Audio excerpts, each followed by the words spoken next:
Bonjour à tous. Alors aujourd'hui je vais vous parler d'une rencontre qui s'est faite le 10 juin. Donc c'est dans le cadre de la visite de la ferme des Quatre Vents. Donc c'est des producteurs en fait de céréales et d'oléagineux. Chez qui moi je récupère à travers la map Terre d'Ardoux, donc à Cléry, des huiles, donc différentes huiles de tournesol, de chanvre, des légumineuses et d'autres choses aussi. Donc ça c'est plus personnel pour moi. Après moi ce que j'utilise dans la boulangerie c'est l'huile de tournesol. Donc qui est de l'huile de tournesol oléique qui résiste bien à la chaleur, qui me permet de faire de huiler les moules, donc pour le kouglof, le pain de sarrasin et le petit épeautre. Et donc c'est des journées du 10 juin, il y avait aussi une rencontre inter-AMAP, donc les gens des différentes AMAP se sont rencontrés là-bas, et en même temps on fait la visite. Et donc il y avait la map Terre de Loire, la map Terre de Cisse, Petite Beauce. Il y avait aussi les paniers vinoliens et il y avait la map Terre de Mer et Terre d'Ardoux, du coup dont je fais partie. Donc c'était l'occasion aussi de rencontrer d'autres AMAP et c'était un événement qui était dans le cadre aussi du réseau des AMAP. Donc tout ça j'en parlerai dans une autre vidéo, donc où je ferai une petite interview de quelqu'un qui fait partie de ce réseau là. Et donc cette journée du 10 juin c'était pour vraiment visiter la ferme, donc comment ils font les huiles, qu'est-ce qu'ils font sur place. Donc c'est assez incroyable, hein. Ils ont plein de choses différentes, dont du chia, du quinoa aussi, donc ça c'est les trucs un petit peu plus exotiques qu'on ne se doute pas en fait que juste à côté de chez nous, donc c'est dans le 41, c'est pas très loin d'ici, en fait il y a plein de choses différentes, pois chiches, pois cassés, enfin et plein d'autres choses. Et donc je leur ai proposé de faire une petite interview pour vous faire découvrir ce qu'ils font et puis pour vous les rencontrer à travers la vidéo. Donc voilà, ça c'était juste une petite introduction. Et en fait, je vais vous laisser découvrir ce qu'ils font à travers leur interview. Donc, alors, nous sommes le 10 juin, donc porte ouverte de la ferme des Quatre Vents. Et du coup, Marie-Pierre et puis David, est-ce que vous pouvez me dire un petit peu c'est la ferme, qu'est-ce que vous faites ici, l'évolution? Ouais, donc là vous êtes sur la commune de la Chapelle-Saint-Martin, donc c'est la ferme des Quatre Vents. C'est une exploitation céréalière de 215 hectares environ, qui est 100% bio là depuis plusieurs années maintenant. Donc moi je suis installé depuis une quinzaine d'années, en bio depuis une dizaine d'années. Et on a depuis 7 ans maintenant diversifié l'exploitation avec les circuits courts et la transformation à la ferme en huile et en légumes secs. Et comment ça s'est fait du coup la conversion? Quel était le choix en fait? Pourquoi passer au bio à un moment donné? Le bio, c'était une évidence, on va dire. À l'origine, l'exploitation était céréalière. J'ai repris celle de mon père. On avait déjà cette sensibilité environnementale, donc une volonté de travailler entre guillemets un peu mieux les parcelles tout en respectant l'environnement. Et le choix s'est fait assez rapidement avec les échanges, les discussions avec des collègues qui étaient déjà passés en bio depuis plusieurs années. Et ça s'est fait naturellement et on s'aperçoit qu'aujourd'hui, maintenant qu'on est en bio, que le choix a été pertinent et qu'on est bien plus épanoui dans ce système que quand on était en conventionnel. Et moi je suis hyper impressionné par la diversité de graines que vous faites en fait. Donc j'imagine que ça doit être beaucoup de boulot. Alors, après c'est vrai que c'est la vente directe aussi qui pousse un petit peu à la diversification. Il faut pouvoir avoir une offre assez large et David est joueur, il aime bien essayer des cultures nouvelles régulièrement, alors avec plus ou moins de succès.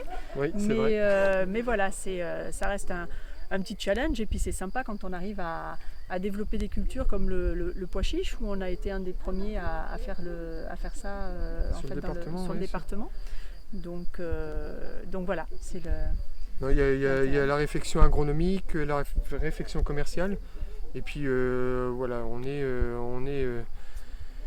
aime la nouveauté et c'est vrai qu'on a besoin de se remettre en question et de réfléchir à des nouvelles choses. Et c'est vrai que c'est bien plus plaisant de tester des nouvelles cultures et on s'aperçoit que voilà, sans ça on s'ennuierait peut-être beaucoup sur la ferme.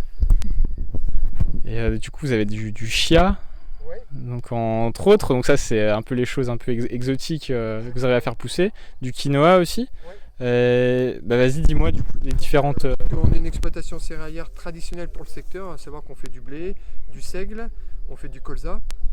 Donc ça a du tournesol, des choses qu'on retrouve chez beaucoup de collègues. Et puis après, on a essayé de rallonger la gamme, notamment en légumes secs. Donc sur les légumes secs, on fait des lentilles vertes, des lentilles corail, des pois chiches, on en parlait. On fait pas mal de haricots, différentes variétés de haricots, des haricots rouges, des haricots blancs. Des barangeonniers, des comtesses de Chambord aussi depuis cette année. Là, c'est des variétés qui sont des variétés anciennes, donc ça c'est hyper intéressant aussi au niveau de la biodiversité. Et voilà, au niveau remise au goût du jour de variétés anciennes, on trouve ça intéressant et on s'aperçoit que les consommateurs, depuis qu'on propose ça, ils trouvent une appétence particulière et c'est toujours intéressant de tester des nouvelles variétés pour apporter des goûts nouveaux en bouche. Et donc du coup, pour finir les légumes secs, on fait également du pois cassé. Et ensuite, on a développé d'autres types de graines, donc le quinoa, effectivement, et puis des oléagineux comme les lins, le chanvre aussi, hein, qu'on cultive et qu'on transforme à la fois en huile et à la fois en graines que l'on décortique. Et ensuite, la paille, on va l'utiliser en matériaux d'isolation. Notamment parce qu'il y a diverses utilisations du chanvre. Voilà, c'est une plante qu'on peut valoriser intégralement. Voilà. Voilà pour les cultures, je crois qu'on a fait le tour. Oui, je réfléchis, mais la caméline donc qu'on transforme également en huile. Et puis voilà, là on a testé cette année la bourrache. Donc on va voir ce que ça donne, mais ça donnera déjà esthétiquement une jolie couleur violacée dans la plaine.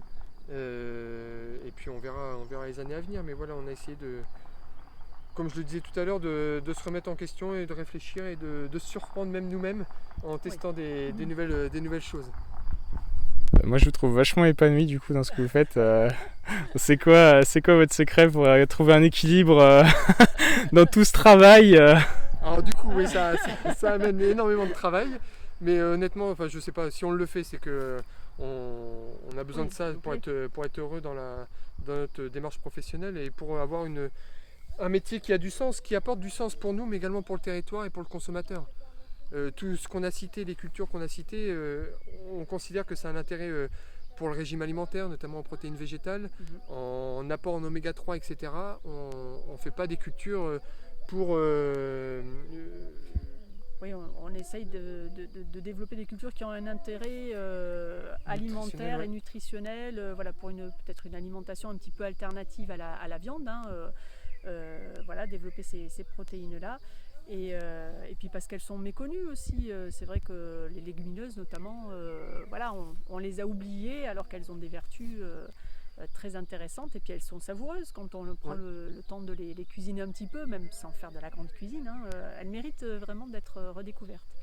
Non, et puis c'est ce que je disais, voilà, ça a du sens de vendre un produit qui apporte tant gustativement que nutritionnellement des choses nouvelles en bouche et dans les repas. Donc c'est plaisant, c'est agréable. Et puis voilà, nous dans les champs, à tester, à mélanger certaines cultures. Là on a de la lentille caméline associée dans un même champ. Bah voilà, agronomiquement ça répond à certaines questions qu'on pouvait se poser. Et cette diversité apporte une résilience à la ferme aussi, ça c'est un point important.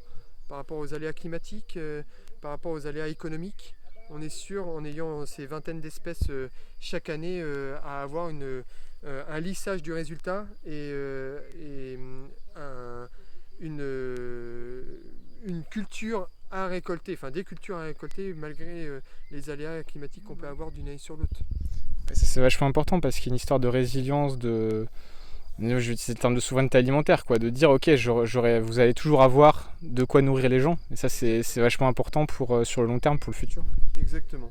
Tout à fait, oui, parce que avec les aléas climatiques qu'on a, voilà, il y a certaines cultures qui souffrent, mais paradoxalement, il y en a d'autres qui vont finalement ne pas détester. Voilà, s'il y a un excès d'eau, il y en a qui en profiteront et d'autres qui en souffriront, mais voilà, la diversité fait que bon an mal an, on produit quand même quelque chose, quoi, à la fin. Là maintenant on a assez de bouteilles entre guillemets, mais ça fait peut-être voilà, une dizaine d'années qu'on est sur ce système-là et on sait que depuis 10 ans on n'a jamais eu de catastrophe.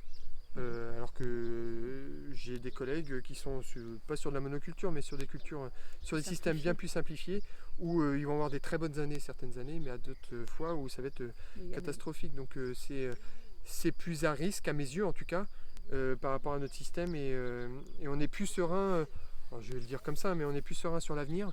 Mais il n'empêche que voilà, il faut encore travailler, il faut encore réfléchir à comment conduire notre système. Et c'est une des raisons pour laquelle aussi on a planté des haies sur la ferme pour travailler sur cette biodiversité et sur cet équilibre qu'il peut y avoir, notamment en bio, entre le système cultivé et le système sauvage dans lequel on est, et sur cet équilibre qu'on peut avoir entre les insectes, les prédateurs, les oiseaux et autres. Bah, merci à vous deux. Moi, j'étais très content de découvrir la ferme aujourd'hui. Et puis très content de voir, de vous fassiez découvrir vos valeurs aussi, parce que c'est ça qui met du sens aussi. Pourquoi on va acheter vos produits aussi, et savoir comment vous travaillez, c'est hyper important. Donc merci. Toujours super sympa et très intéressant, avec les amapiens, avec les clients en général, c'est vraiment très chouette. C'est gratifiant comme boulot. Ouais, exactement, exactement. Le contact direct avec le consommateur est toujours super intéressant. Et ben merci. Avec plaisir.